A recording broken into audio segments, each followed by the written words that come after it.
السلام عليكم ورحمة الله وبركاته. ازيكم يا بنات؟ عاملين ايه؟ يا رب تكونوا بأفضل صحة وخير يا رب العالمين.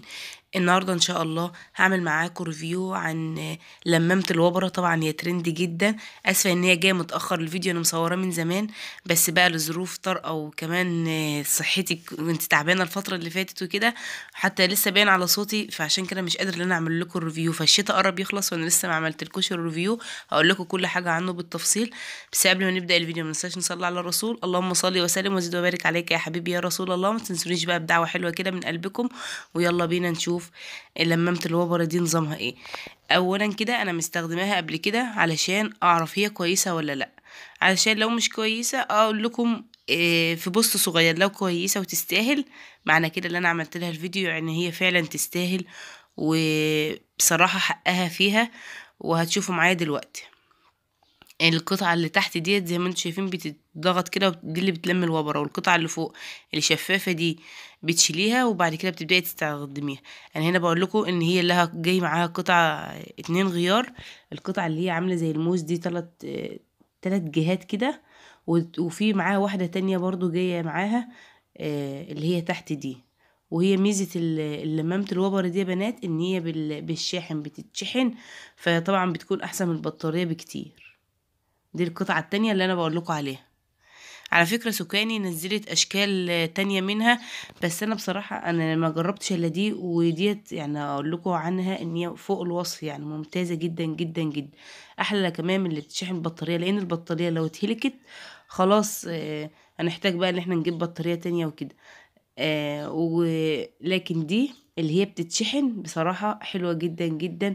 وهنا فيها اللمبة عشان تعرفي ان هي شحنت او لا. على فكرة انا عملت بيها كذا مرة ولحد دلوقتي الحمد لله لسه ما شحنتهاش يعني.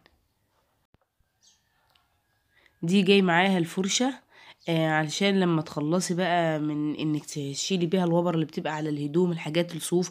وعلى فكرة وعلى الملايات برضو الحاجات، اي حاجة فيها وبرة البتاع دي ممتازة جدا. على فكرة انا كنت في حاجة ليها، لان كنت اوقات بستعمل اللي هو المكنة بتاعة الدقن الرجالي دي، كنت بستعملها في ازالة الوبرة. بس هي كانت بتشيل الوبرة الخفيفة، مش الوبرة اللي هي بتبقى زي اللي معايا في كم التيشيرت بتاع ابني ده، هتشوفه دلوقتي معايا. على فكرة انا بعمل كمان بسرعة، اللي هو بعمل مرة واحدة كده وخلاص، مش بضغط عليها مرة واتنين. فهتشيل اكتر، يعني انتوا كل ما تضغطي عليها اكتر كل ما هتشيل معاك الوبرة حتى الصغنونة اللي ما بتبقاش واضحة قوي. لكن انا هنا بعمل كده في السريع، بس في نفس الوقت مش مزودة الفيديو علشان اقول لكم يعني ان هي ما شاء الله بتبين بتشيل على طول وبتطلع الوبرة في الجزء اللي تحت اللي هو الشفاف ده. وطبعا لما الجزء ده بتملى بتقدر بتسحبيه لتحت كده، وبتقدر ان انت تتخلصي من الوبرة عادي جدا. لا بصراحة يا بنات انا انصحكم ان انتوا تجيبوها، لان هي جميلة جدا جدا جدا. انا كنت جايباها كتجربة، وعلى اساس ان هي بنسبة كبيرة هتفشل مني، بس في نفس الوقت انا كنت في حاجة ليها. لان زي ما قلت لكم انا عندي اللبس الشتوي الاولادي كذا قطع، يعني حاجات بتبقى دايما الحاجات اللي بتوبر ما بتجيش الا في الحاجة الخروج، اللي هي ما بتجيش في الحاجة بيتي او كده، انتوا فاهمين قصدي. يعني التيشيرت ده ابني ما كانش برضه يلبسه من منظره، لكن اما عملته له وخلصته له كله وشافه اتفاجئ بيه، لا حبه ورجع يلبسه تاني.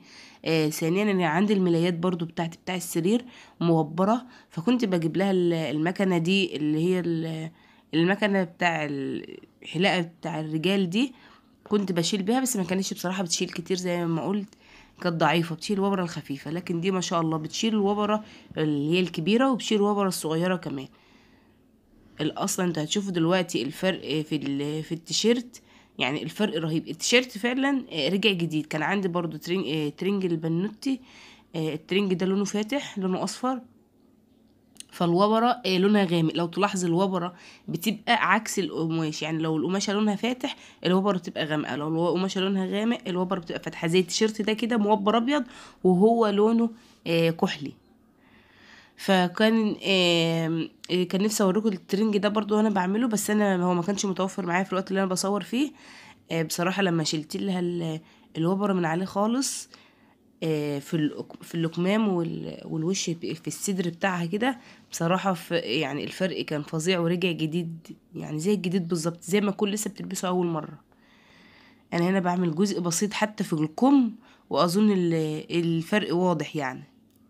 انا بقى هكمله كله مع بعضه، بس انا هوريكم دلوقتي الفرق بين الكم اللي اتعمل والكم اللي مش اللي ما اتعملش. شايفين الفرق؟ بيتكلم عن نفسه.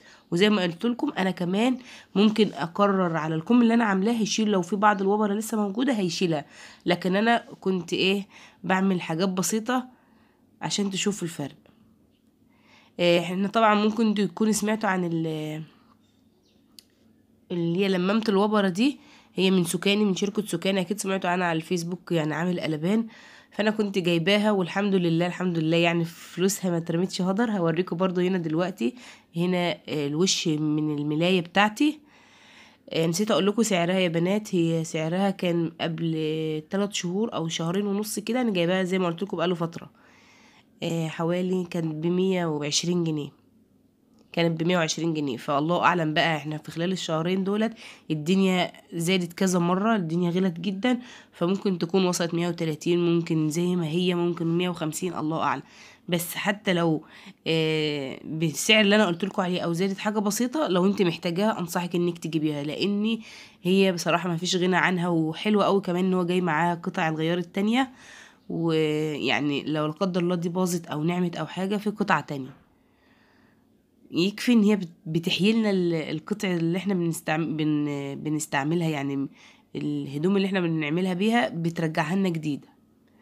يا رب بس يا بنات الفيديو ده يكون عجبكم. انا قلت بس الحق اعمله لكم، اسجل لكم عليه صوت، حتى صوتي واضح جدا ان هو تعبان، بس قلت اسجل لكم الصوت علشان تلحقوا لو انتم محتاجينها تجيبوها، او لو انت شفتيها اكيد مليون في المية متردده انك تجيبيها وعايزه تشوفوا عنها ريفيو. لا حلوه جدا، هاتيها يعني، ممتازه ممتازه ممتازه بصراحه. انا هنا بقول لكم ان الجزء اللي فوق ده خلاص اتملى من الوبره، وبتقدري ان انت بتشديه لتحت سحب وبتضغطيه لفوق ضغط كده، فبتثبت وبتبقى عمليه جدا يعني. انا اول ما جبتها كنت مفكره الجزء اللي هو المخرم ده اللي هو عامل زي المصفى ده بالشال، فهستعمل السنان اللي هي عامله زي الموس دي على طول. فجيت شلتها لقيتها لا هتنتش في الهدوم، فكنت مستغربه ان الوجه اللي عامل زي المصفى هيطلع الوبر ازاي، لكن لقيته ما شاء الله بيلم وبينظف يعني. زي ما قلت لكم دي وش ملايه، انا بعمل جزء برضو الجزء التاني وانا هي فاتحه شويه، فممكن الوبره ما تبقاش باينه قوي، لكن هتشوفوا دلوقتي معايا شكلها في الاخر. عايزاكم بس تشيروا الفيديو ده عندك على الفيسبوك وعندك على الواتس عند اصحابك كلهم، لان مليون في المية احنا كبنات يعني الحاجات اللي زي دي بتكون مهمة جدا لينا. في ناس كتير ممكن تشوفها تافهة، لكن بصراحة هي بتفرق معانا جدا لما بنجيبها وتطلع كويسة معانا يعني. شايفين كده الفرق واضح اهو. الوبر هي خفيفة شوية زي ما قلت لكم، بس موجودة يعني. ده الحتة اللي اتعملت، والجزء التاني اللي ما اتعملش بيتكلم عن نفسه اهو. يا رب يا بنات الفيديو بتاعي ده يكون عجبكم. بقرب لكم خالص برضو عشان تكونوا متأكدين. حلوة حلوة حلوة، انصحك تجيبيها.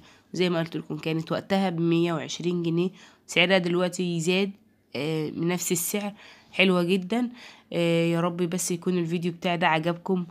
بكرر الكلمة دي مرة واتنين وتلاتة، لان زي ما قلت لكم انا شايفة ان الموضوع ده والله مفيد جدا. انا ذات نفسي كنت بدور على حاجة زي دي من سنين، يعني ممكن من حوالي 3 4 5 سنين انا نفسي في حاجة زي دي. طبعا ما كانتش لسه طلعت.